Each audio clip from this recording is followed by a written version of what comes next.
saveur divine.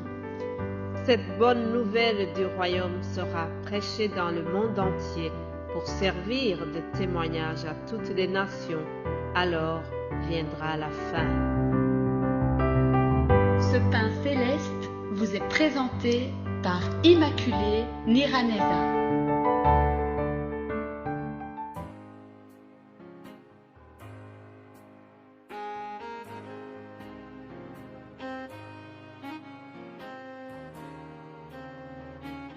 Shalom, shalom, quand viendra la paix sur tous les hommes.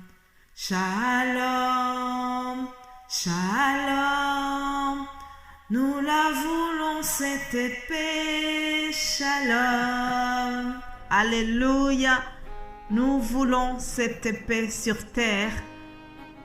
Mes bien-aimés de Dieu, c'est avec ce petit refrain que je vous salue au nom de Jésus-Christ. C'est lui qui est notre paix.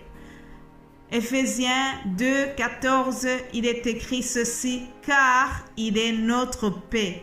Lui qui de deux n'en a fait qu'un et qui a renversé le mur de la séparation, l'inimitié. Jésus-Christ a renversé le mur de la séparation qui nous séparait de notre Père Céleste. C'est lui qui nous a réconciliés par l'œuvre qu'il a opérée à la croix. Jésus-Christ nous a réconciliés. Jésus-Christ a permis qu'il y ait la paix entre nous et le Père Céleste. Rende-lui toute la gloire. Jésus-Christ, c'est lui la paix. Lorsque nous lisons la prophétie qui a été donnée lors de sa naissance, beaucoup de prophètes avaient déjà annoncé l'arrivée du Messie. Michée a annoncé l'arrivée du Messie. Le prophète Ésaïe a annoncé l'arrivée du Messie. Alors, Ésaïe lui a même donné des noms qu'il va porter. Lisons Ésaïe chapitre 9.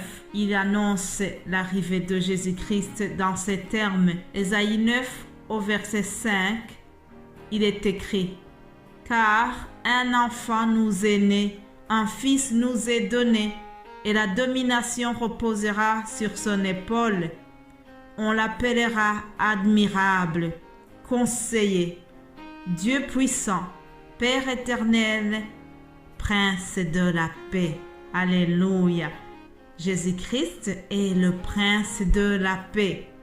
Jésus-Christ est la paix elle-même. Plusieurs siècles avant sa naissance, voilà Ésaïe qui annonce déjà comment Jésus-Christ sera. Il donne les attributions de ce Fils qui va naître. Il a dit que la domination reposera sur son épaule. Ah oui, cela s'est réalisé, chers amis. C'est Jésus-Christ qui domine. Il domine même les maladies. Il domine les démons. Il domine la nature. Il domine l'espace. Alléluia. Puis Ésaïe dit aussi qu'on l'appellera l'admirable. Alléluia. Jésus-Christ a fait des œuvres admirables.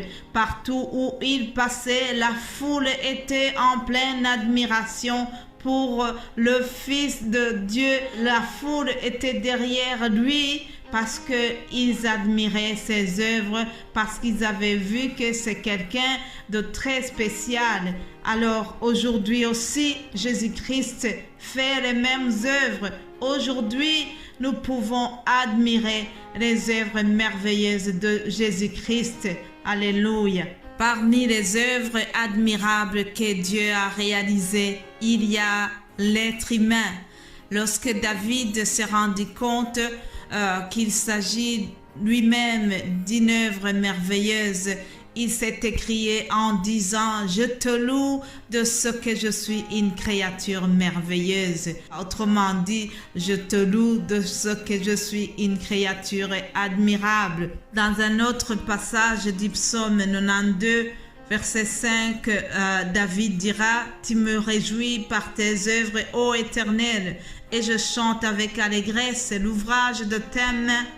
Que tes œuvres sont grandes, ô Éternel. » Jésus-Christ, le Fils de Dieu, est admirable et ses œuvres sont aussi admirables d'éternité en éternité. Ses œuvres sont admirables, mais je voudrais souligner surtout ce que Ésaïe a dit à propos de lui en terminant ce verset 5. Il a dit, on l'appellera le prince de la paix. Il y a un prince de la paix, c'est lui qui nous a donné la paix. C'est lui qui te donne la paix même dans la maladie. C'est lui qui te procure la paix de ton cœur, même quand tu es troublé, que tu ne vois pas comment sera fait le lendemain. Mais Jésus-Christ apporte de la paix dans ton cœur. Mes bien-aimés de Dieu, j'ai beaucoup aimé la manière dont Jésus-Christ a réconforté ses apôtres. Il les a réconfortés pendant qu'ils se préparaient de les quitter pour retourner auprès du Père Céleste. Alors, il a discuté avec eux, il a apaisé leur cœur en leur disant, nous trouvons cela dans Jean 14, Jean chapitre 14. Je vous invite vraiment à lire tout ce chapitre. Il commence en leur disant que votre cœur ne se trouble point. Autrement dit, gardez la paix dans votre cœur. Oui, je vais bientôt vous quitter. J'ai vécu ces 33 années avec vous, mais bientôt je vais repartir. Cependant, ne soyez pas troublés. Ne vous inquiétez pas. Je m'en vais vous préparer une place. Et lorsque je m'en serai allé et que je vous aurai préparé une place, je reviendrai et je vous prendrai avec moi, afin que là où je suis, vous y soyez aussi. Alors, il continue en les rassurant et plus loin, écoutez ce qu'il a dit. Au verset 27, Jésus-Christ dira à ses apôtres ceci. « Je vous laisse ma paix, je vous donne ma paix. Je ne vous donne pas comme le monde donne. Que votre cœur ne se trouble point. » Alléluia. Chers amis, Jésus-Christ, il connaît tout. Jésus-Christ maîtrisait tout. Comme il était à cette époque, aujourd'hui, il est le même, il n'a pas changé. Jésus-Christ pouvait leur donner un héritage qui est palpable. Il avait la capacité de leur laisser des maisons, de belles villas dans Jérusalem. Il avait même la possibilité de leur créer peut-être une carte bancaire qu'ils vont utiliser plus tard. Je sais qu'à son époque, la carte n'existait pas, mais Jésus qui voyait loin, il pouvait déjà le faire et le laisser pour qu'il l'utilise au moment opportun. Je fais une parenthèse en vitesse. Le serviteur de Dieu, Chris Ndikumana, dans son témoignage, il raconte comment, avant que Dieu lui confie cette mission d'évangélisation, Dieu lui avait parlé de l'Internet. Plusieurs années avant l'existence de l'Internet, il lui avait dit qu'il va prêcher au travers Internet. Donc, Jésus qui voit loin, il savait que cet outil va le servir dans les années à venir. Donc, je me dis, si Jésus avait voulu, il pouvait laisser aussi une carte bancaire à ses apôtres pour qu'ils puissent l'utiliser et qu'ils puissent s'approvisionner comme ils le veulent. Il pouvait laisser des grosses sommes d'argent pour ses amis. Mais ce n'est pas cet héritage que Jésus-Christ a choisi. Il leur a dit, je vous laisse ma paix. Voilà l'héritage que les disciples ont reçu avant que Jésus-Christ se retourne vers le Père Céleste. C'est la paix, une paix spéciale, une paix qui n'est pas comme le monde donne. Voilà un héritage précieux que nous devons tous souhaiter. Je souhaite vraiment que tu aspires à la paix venant de notre Seigneur Jésus-Christ. Alléluia. Mon frère, ma sœur, il y a beaucoup de paix pour ceux qui aiment la loi de l'Éternel.